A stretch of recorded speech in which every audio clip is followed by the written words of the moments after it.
Hello and welcome to Avant-Garde Entrepreneur. I am so glad you're here today with me, my friend. I'm back on the mic after a surprise 3 months off. This is a short and sweet episode that I'm recording mostly for me so that I can start to feel like myself again, or it's a step toward feeling like myself again. And it's either going to be the most popular or the least popular episode of the history of the show. I have no idea which way it's going to go, but I feel really compelled to share this message with you. Today, I'm talking about keeping it together in a crisis.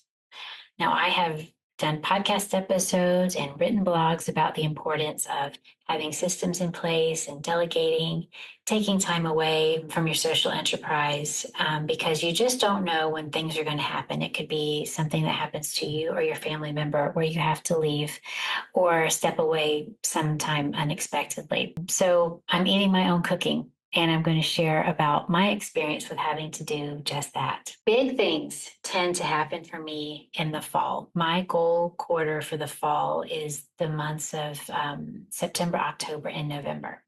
And I've talked about this in episodes 21 and 47 on goal setting. That, I have words that come to me. I have my goals and intentions, and then I have words that come to me. And typically, when I look back over the history of my life, fall has been the time when the biggest shifts happen. There was a time when June or summer was when the biggest shifts happened, but lately it's been the fall. So this fall, my words that came to me from my spirit were radiate and rise. I was really excited to get these words. I felt so inspired. I'd never gotten any words, anything like this before. And they came to me in August, just as I was coming out of my sabbatical. And John was a few months past his shoulder surgery that he had in June. And he was still in a lot of pain, but we were really, really hopeful that he'd recover soon. And I was just on fire for this new season. It's like I had been dormant and I was waking up again in a newer and healthier way. So I really thought that Radiate and Rise had to do with the Mindset Matters book launch and all the publicity around that. I had TV shows lined up, podcasts where I was going to be the guest. I also had some incredible podcast guests lined up for Avant-Garde Entrepreneur. Mark from Zico Coconut Water, Kitty from IBM, and Dolly from Alissi Foods in Tunisia are just a few. So on the outside, what you saw on social, we did the book launch with Jack Canfield, and it became a bestseller within a week. It was amazing. Then I flew out to LA to receive my bestseller award. And I was asked to come out early so that I could film a segment in a documentary on social enterprise. So I got to share the story of social enterprise, which is a big deal. And it's going to air on Amazon Prime at some point. So that's what was going on, kind of like on social. Kept putting out new content for the podcast. And, I was sharing about some of the things that were happening with the book because I was really excited to be able to share more of the story of social enterprise on a global level. What was going on behind the scenes, though, was completely different. So we had learned that the reason why John was still having a lot of pain in his shoulder was because bone had died underneath the pins, underneath the procedure that he'd had. So he was diagnosed with a condition called avascular necrosis, which basically means dying bone. And the bone was dying in several of his joints. Not to get into a lot of detail, but at one point it was in 6 joints where his bone was dying. And we didn't know if it was going to stop there. It was in both of his shoulders, his knees, and his hips. And it just happened within a couple weeks. Each one, he would start to feel it in a different joint.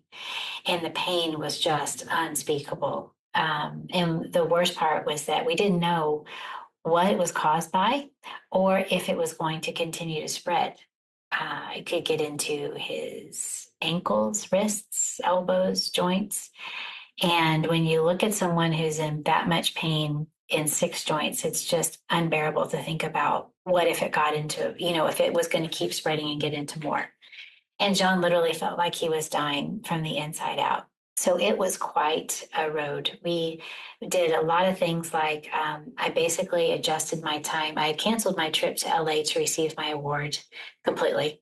I was going to receive it. I worked it out with them to receive it next year. But John and I both felt really compelled for me to go. So then they asked me to come out for the documentary. So I basically got the last flight out I could possibly get to make it to the filming of the documentary on time.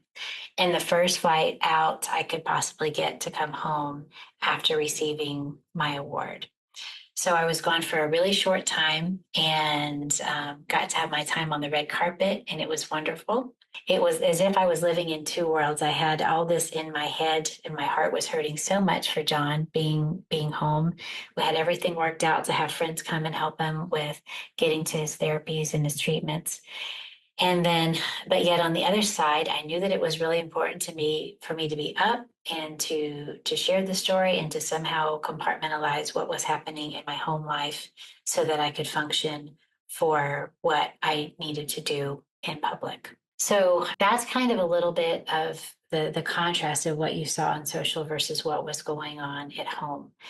John wasn't sleeping. It was a painful experience. And in fact, it still is not like it was before, because the miracle is that the disease has stopped spreading and has even receded. And it's now we're looking at having 3 joint replacements instead of 6 or more. So he had his left shoulder was replaced in August. As I record today, his right shoulder is being replaced tomorrow. And then 3 months in March, as soon as his legs are strong enough, he'll have one of his hips replaced. So 3 hip joint replacements is a lot, but it feels like a blessing compared to what we were looking at before. So I want to share this with you now. And I didn't share before. It wasn't like I was trying to cover up my reality or to deceive anyone.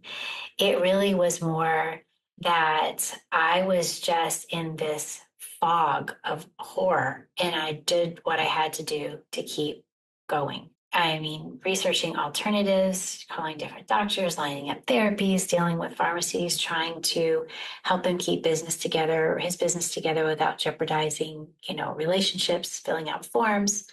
Plus, I wasn't sleeping because he wasn't sleeping, and I didn't want him to be up in the middle of the night, all night by himself, because any of you who have been either caregivers or in pain, you know that nights are the worst, and you don't want someone to be alone, feeling hopeless and so much pain. So, I guess I was just doing what probably a lot of people do. You just soldier on. You put one foot in front of the other, and you just kind of keep things going because you feel like the worst thing you can do is stop moving. That's kind of the contrast of what you would see on social versus what was happening in reality.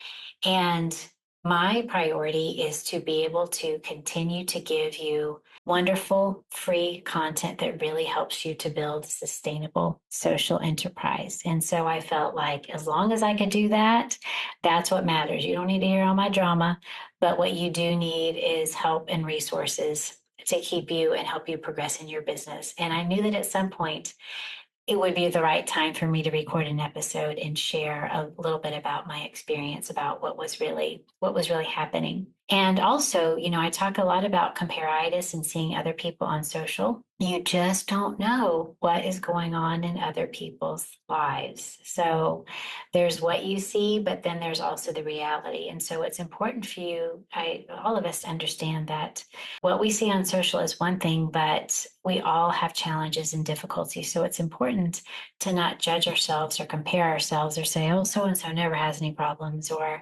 how are they making so much impact and I don't feel like anything's happening. There's always a difference between, not always, but there's often a difference between what you see and what the person might be dealing with at home or in their business. So how do you know your social enterprise is really sustainable? Sometimes you must be tested, and I have officially been tested. My friend Jeremiah Bowser, he is an incredible professional recording artist, and he actually donated the instrumentals for Avantgarde Entrepreneur Academy, the modules for the students to listen to, and everyone just loves them. They're quiet time instrumentals. He and his family recently went through something that was incredibly difficult. And one of the things that he shared was in their family, they decided that this was either the end of hope or the beginning of a miracle. And I really held on to that and I focused on that this was the beginning of a miracle. So here are my tips for keeping it together in a crisis.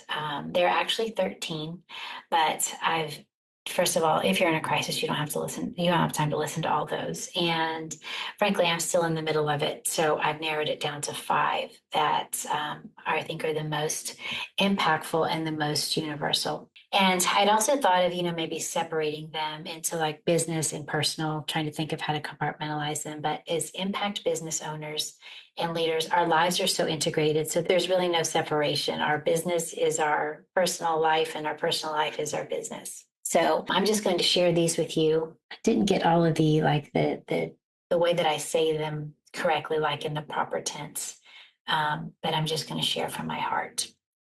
So what I did, number one, I went small. I canceled everything that was public facing. And the reason why I did this was the energy of caregiving and patient advocacy and living kind of in this fight or flight mode is not conducive to the flow of teaching and feeling and really sharing. So I had this whole elaborate plan for our social posts. It was all planned out through the year for the content, the themes that we were going to cover. And that basically, it all went out the window. But it was really important for me to do that for myself. I also did little bits at a time and left myself really good notes, which I talked about anytime with project management, leave notes for where you left off so it's easy for you to pick up. That was really important for me so that this helped me doing little bits at a time and leaving good notes, helped me to keep things moving while I was waiting for John during therapy sessions or doctors. And this did not work when he was in the emergency room. I'm going to say that I couldn't get anything done there. But when he was in a therapy or treatment and I felt like he was safe and I knew there was nothing I could do, this was a good time for me to get little bits done on my computer by having good notes. And one of the things that we did do was we kept on schedule the launch of the self-led version of Avant-Garde Entrepreneur Academy. And the reason why I did this was because I knew it was kind of a behind the scenes type thing. And my agreement with my team has always been that if any project ever gets to be too much where for us to collectively handle, then we pull the plug because I am not in the business of making people feel miserable or stressed, including myself. So that was something that I knew that as we were putting that together, I basically had in the back of my mind, okay, we'll just get as far as we can get.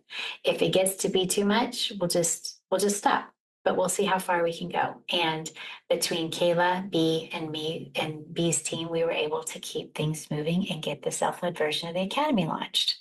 So that was a really big deal. That felt really good to have that out and to have the new people joining us, which is really exciting. And I also had to trust that the systems that we put in place worked because I didn't have the energy or time to be in the details. And developing your systems and trusting your systems.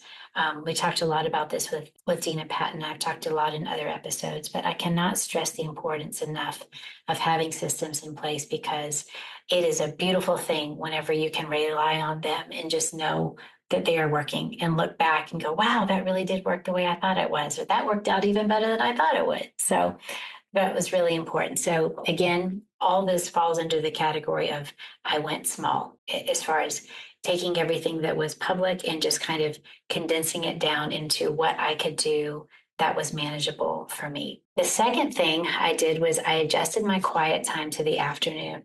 I talk about the importance of having quiet time, whether it's morning, mid-afternoon, or evening.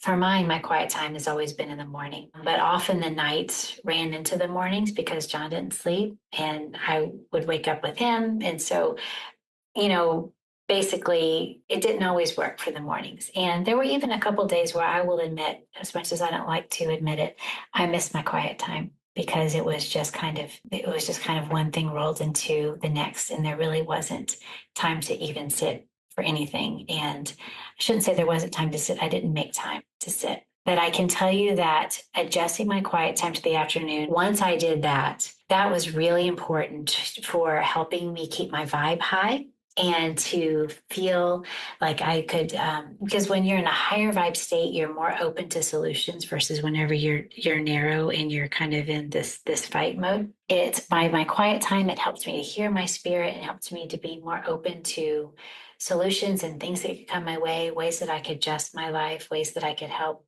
John, ways that I could help our family.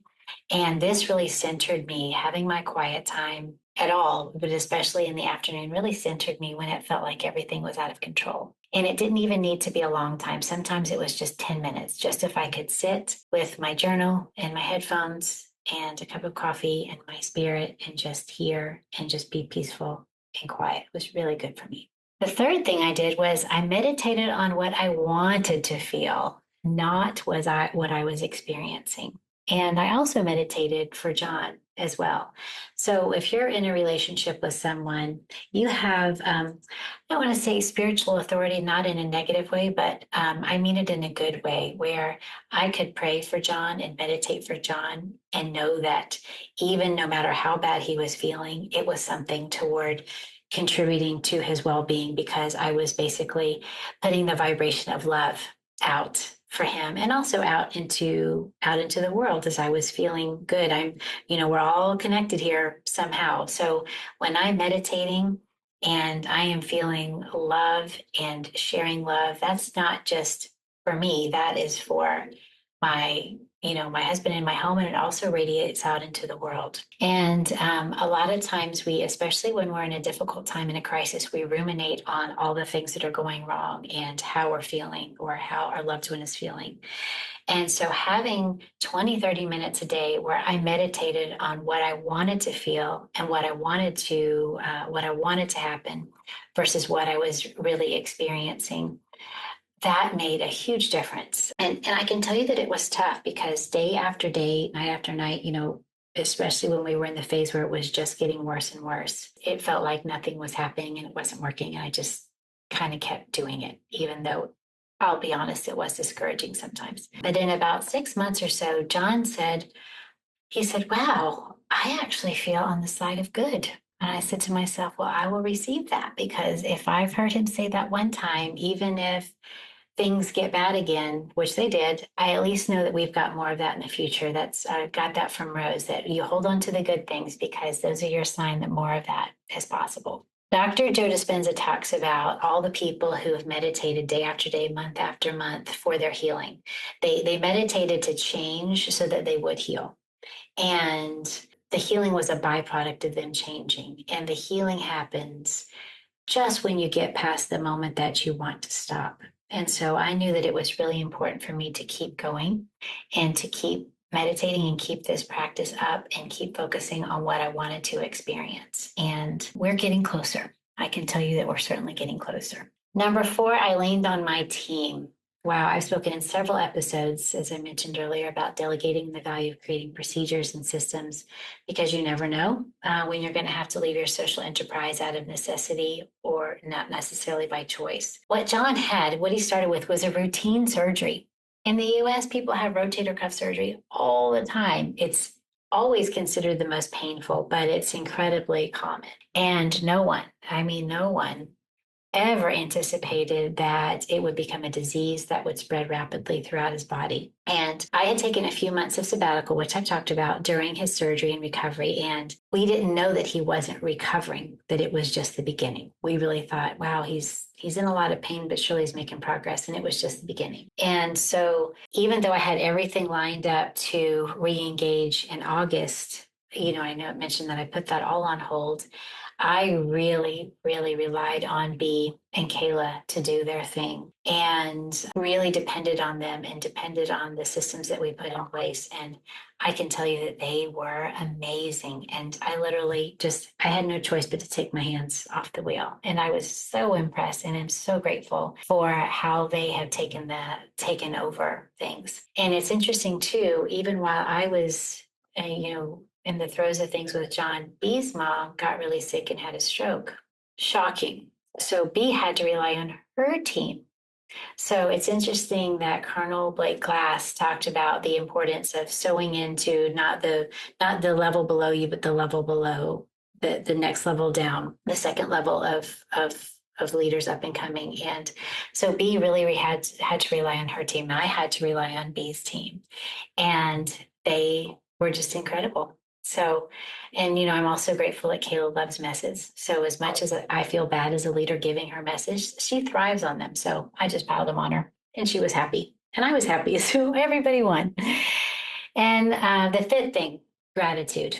The best news that I can share with you, and the thing I'm most grateful for, is that the disease has stopped spreading and it's also receded. So, that is a miracle.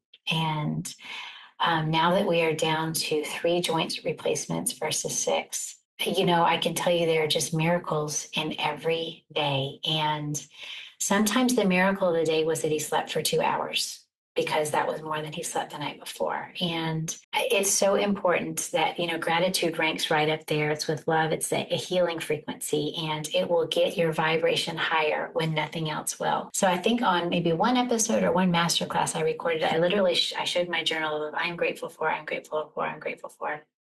And I would do that very often in my journal. So whenever you're in crisis mode, you can focus on anything good, anything. There's always something good that you can focus on.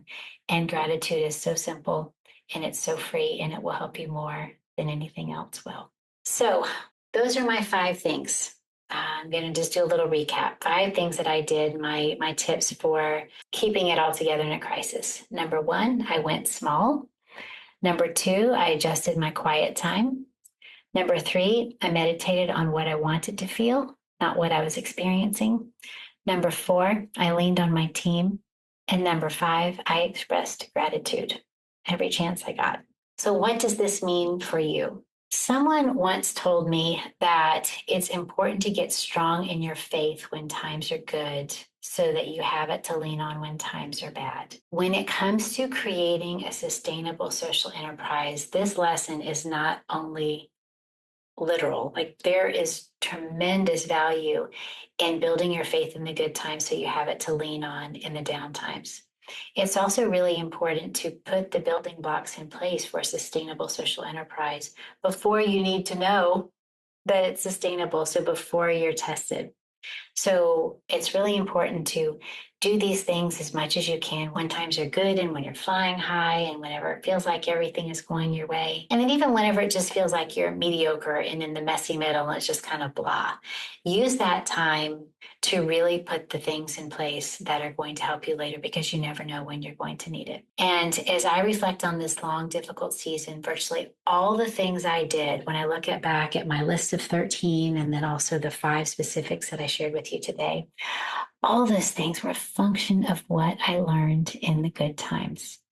So the value of putting systems in place, that really allowed me to go small when I was still able to live out my purpose, which was to provide high quality, free, practical content that you could use even if I wasn't out there publicly. Keeping my quiet time no matter what, meditating on what I wanted, not ruminating on what I didn't want, leaning on my team and gratitude. Those are all things that I learned when times were good. And so I'm so grateful that I had those things to fall back on when times weren't so good. So I hope this message is an encouragement to you, my friend, whether you're in the middle of a crisis or if you're in a great time, a beautiful time in your social enterprise and it feels like everything's wonderful, or even if you're in the messy middle when it feels like things are kind of blah, that there is a lot of value in putting your systems in place, having your quiet time, meditating on what you want, not what you don't want, leaning on your team, and expressing your gratitude. These are all very simple, very inexpensive, and free things that we can do to build a sustainable social enterprise now, so that if we're ever tested, we know that we will pass the test, not only with flying colors, but most importantly, we'll be able to continue to serve, which is really the objective and the reason that we're all here, is to serve.